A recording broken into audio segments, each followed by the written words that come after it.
Hello everybody, this is Toys R Us, and for this special figure showcase and review we're going to be looking at the 1988 Decepticon Horribull. And if you got your figure from Japan or know the Japanese continuity of Transformers, Bullhorn. So quite a bit to get through with this video because we've got two completely different stories, but they are the same figures. We're also going to have a detailed look at him in both of his modes to help you decide how you want to display him. We'll have a look at the accessories that come with him to help you know if yours is complete, and I'll point out some things that you need to be aware of if you're after purchasing one for yourself. So, as I mentioned, he came out in 1988. He is what's known as a junior headmaster, and let's have a look at him. Now, I've got to confess, this guy is super basic. Articulation wise, there's pretty much none. I'm only going to do this once because it scares me. It's got like ratchet joint arms. They do spin all the way around for both of them, and when I do that, it sometimes pops his head out as well. There is miniature movement, I suppose, on his wrists, but that is mainly for transformation purposes. There's no waist swivel. His legs aren't even separated, and this only moves again due to transformation purposes. So he is, of course, super basic. There's a load of kibble on the back, so you can not really disguise that he's a bull, but he still displays really well, to be honest.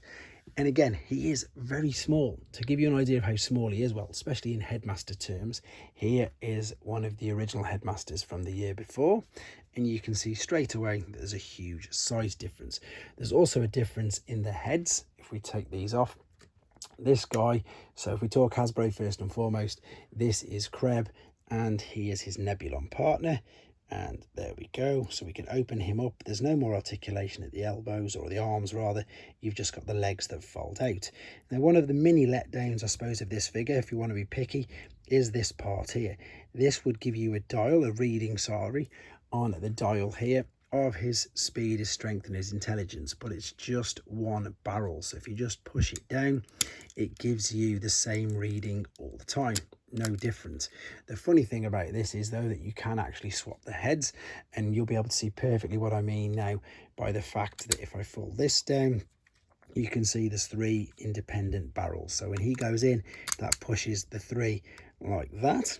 And if I was to take, of course, Kreb and pop him in, you will see you'll get a completely different reading, and they all again fit the same. This one will fit on here, but again, because he's just got the same one barrel, it'll just push exactly the same thing down. So it's a little bit of a letdown. But again, I love the headmaster gimmicks. When I was a kid, I thought they were fantastic. That looks really strange. Let's swap these back over and move these out of the way. So the other accessories that you're after is this gun. And again, these are 5mm ports. These fit perfectly into the hand, whereas this one doesn't. This one's a bit odd. It looks amazing. It's so good. It doubles up as a tail as well. You can see you can either have it as a sword or as a blaster, but the problem is, because of the bull's, I suppose, claws or feet or toes, if this hand was in the correct position, like so, it won't fit. You can see there, you can see it getting trapped on the claws. That's the word I was after, claws. In either way, unless you no, not at all. It doesn't fit anyway. You've got to literally push it right down, so it looks mistransformed, but at least you can then attach it. So that's one of the little letdowns from it, to be honest. And of course, the other little part was the headmaster. So while we're talking headmasters, we're going to look at the Hasbro box, because they are the headmasters. I'll explain a bit of a difference in a second, but not too much. Let's have a look at the beautiful artwork there, and we can see him in his alternate mode. I'm going to get the Japanese version out so you can see that in a second. There's his Nebulon partner Kreb. We've got the transformation process all on the top there, and if we spin it round in relation to this particular version, we've got the beautiful artwork of Power Master Optimus Prime and the Pretenders. Now we're going to move on to the Japanese version. The toy itself is exactly the same. It's just got a completely different story, and I'm not going to go into too much detail, but I'll tell you a little bit about it. Before we look at that, here's another variant, but this is a newer version, a newer variant. This guy was known as Horribull. This came out as a Titan Master in Titan's Return in 2016. He's got a little tank, and there is his head. It's quite similar to this guy, and to be honest, I think I'm going to agree with the name. It is terrible. It's not the greatest at all. It was a quite a good little gimmick at first, but nah, it's not aged, and it's only a few years old. But there's that other version. Right, let's have a look at this. So first and foremost, you can see the packaging is much smaller. I do prefer these little Japanese boxes. Unfortunately, I've got a bit of damage here and on the packaging there, but we can see here that the headmaster is exactly the same. So this is bullhorn, and this is his transector, which is still his head, but he's known as a transector. We've got the D302. The D stood for Destrons, which was Decepticons, and you can see there again he's known as bullhorn, and there's his reference number. So if we spin it round to the back, we've got the same piece of artwork, but in Japan this is the artwork for what was known as Super God Masterforce, which was the cartoon. Yes, they were very lucky in Japan. In 1988 they still had Transformers cartoons, and it was called Super God Masterforce. And not to intentionally try and confuse you, this guy is Super Jinrai, and then we've got the Pretenders there. I strongly advise you watching them because they are very good, and it's brilliant that they just kept the Transformers going. We can see we've got the robot point on the bottom, so again you're not going to destroy any of the box. And if we slide this out, there's a load of stuff that come with these. I'll just take them all out so you can have a look at them. So we've got a feedback card that you'd send off, of course, once you've wrote it in. You've got your tech spec decoder. There's a toy catalogue, which is brilliant. I've just done a video on this. If you want to see this, check out the leaflets playlist on the channel. There's a mail away. Oh no, there's a headmasters. Yes, it is. It's a mail away leaflet inside. The instructions are totally different to Hasbro. They fold out as like a big square, rather than the way they cascade out with the Hasbro version. And then this is what I really love about the Japanese figures. They all came with these things known as mini collector's cards, and you can see there he is, Bullhorn Headmaster Junior, and there's a little bit of a spiel and a write-up there about him as well. This one I'm really quite lucky, it's unused content, so there's the stickers as well. So I'm just going to pop them down there, and I'm going to pop him out of here. I don't think he's been taken out, to be honest, ever. So nice and careful.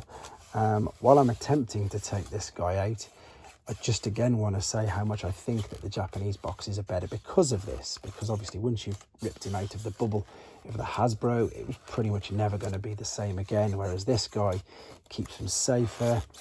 And of course you can put it back in and still display really well. I'm having no luck here. Let's try. I'm going to take the gun out because that's going to be his tail.